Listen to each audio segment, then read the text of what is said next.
السلام علیکم ورحمۃ اللہ۔ آج کا ہمارا ٹاپک 2 باغبانوں کا ہے جو سورہ کہف میں دوسرے نمبر پر بیان کیا گیا ہے، جو آیت 32 سے 44 تک ہے۔ دراصل وہ واقعہ 2 لوگوں کا ہے جس میں سے ایک کو اللہ تعالیٰ نے 2 باغ دیے تھے اور ایک کو نہیں۔ ان میں سے ایک اللہ والا تھا اور ایک دنیا والا۔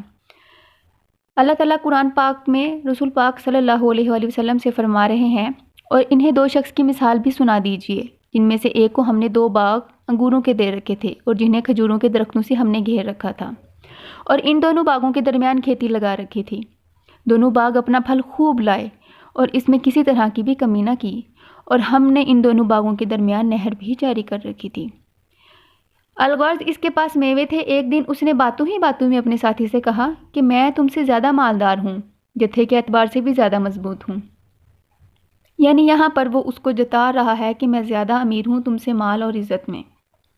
پھر آگے اللہ فرماتے ہیں، اور یہ اپنے باغ میں داخل ہوا اس حال پر کہ وہ اپنی جان پر ظلم کرنے والا تھا۔ کہنے لگا، میں نہیں خیال کر سکتا کہ کبھی یہ ختم ہوگا، یعنی کہ میرا باغ۔ یہاں پر ظلم سے مراد دراصل یہ ہے کہ بندہ اپنے آپ کو سیلف سفیشینٹ سمجھ بیٹھے اور سمجھے کہ سب کچھ میں ہی کر رہا ہوں، اور بے خوف ہو جائے کہ مجھے تو کوئی پوچھنے والا ہے ہی نہیں۔ یعنی کہ اسباب کو ہی سب کچھ سمجھ لے اور مسبب الاسباب کو بھول جائے۔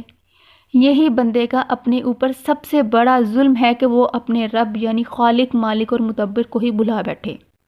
پھر آگے اللہ فرماتے ہیں، اور نہ قیامت کو کیا قائم ہونے والی خیال کرتا ہوں، اور اگر بالفرض میں اپنے رب کی طرف لوٹایا بھی گیا تو یقیناً میں اس سے بھی زیادہ بہتر پاؤں گا۔ یعنی یہاں پر وہ ایک طرح قیامت کا بھی انکار کر رہا ہے اور کہہ رہا ہے کہ فار ایگزامپل اگر آ بھی گئی تو مجھے وہاں پہ اس سے بھی زیادہ ملے گا۔ اس کے ساتھی نے اس سے باتیں کرتے ہوئے کہا، کیا تو اللہ سے کفر کرتا ہے جس نے تجھے مٹی سے پیدا کیا، پھر نطفے سے، پھر تجھے پورا آدمی بنا دیا؟ یہاں پر اس کا دوست دراصل اس کو اس کی اوقات بتا رہا ہے کہ تم مٹی سے پیدا ہوئے ہو، اور اتنا غرور۔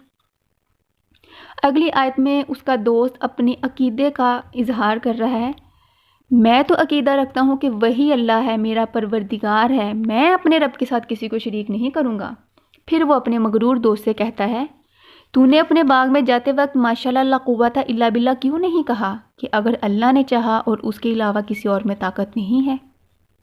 اگر تم مجھے مال اور اولاد میں کم دیکھتے ہو تو بہت ممکن ہے کہ میرا رب مجھے تمہارے اس باغ سے بھی بہتر دے گا، اور اگر اللہ تمہارے باغ پر آسمانی عذاب بھیج دے تو یہ چٹیل میدان ہو جائے گا، یا اگر اس کا پانی اتنا گہرا ہو جائے کہ تمہارے بس میں نہ ہو اسے ڈھونڈنا یا نکالنا۔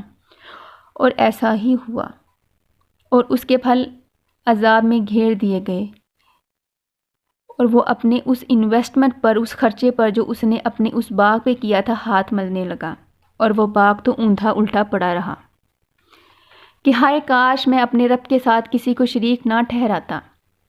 یہاں پر 2 پوائنٹس بنتے ہیں۔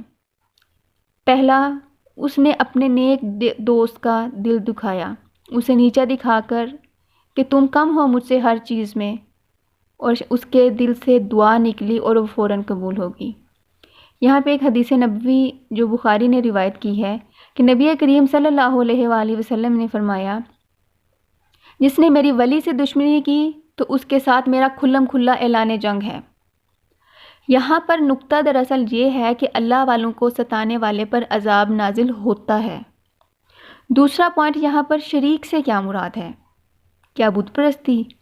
نہیں، بلکہ اس بندے کی اپنی میں، کہ سب کچھ میں ہی کر رہا ہوں، اس میں اللہ تعالیٰ کا کوئی ہاتھ نہیں ہے۔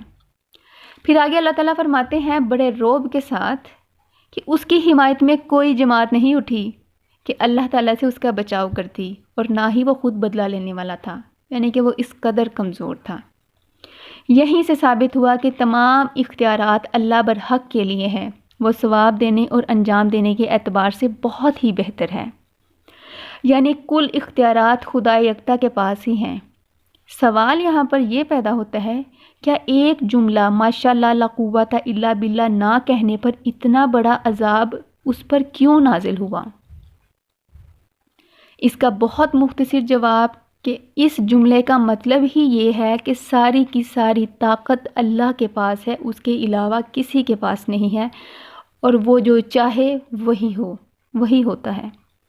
اور اس شخص سے، اس لیے، اور اس شخص نے یہ اس لیے نہیں کہا کیونکہ وہ اپنی کامیابی میں اللہ تعالیٰ کو کسی بھی قسم کا کریڈٹ نہیں دینا چاہتا تھا۔ اس واقعے سے ہمیں یہ سبق ملتا ہے کہ ہر چیز کا اختیار اللہ کے پاس ہے۔ مال، دولت، اولاد، علم، ہدایت سب اسی کی دین ہے۔ جیسا کہ ایک آیت میں اللہ تعالیٰ فرماتے ہیں، تم تو چاہ بھی نہیں سکتے اگر اللہ نہ چاہے۔ السلام علیکم ورحمۃ اللہ۔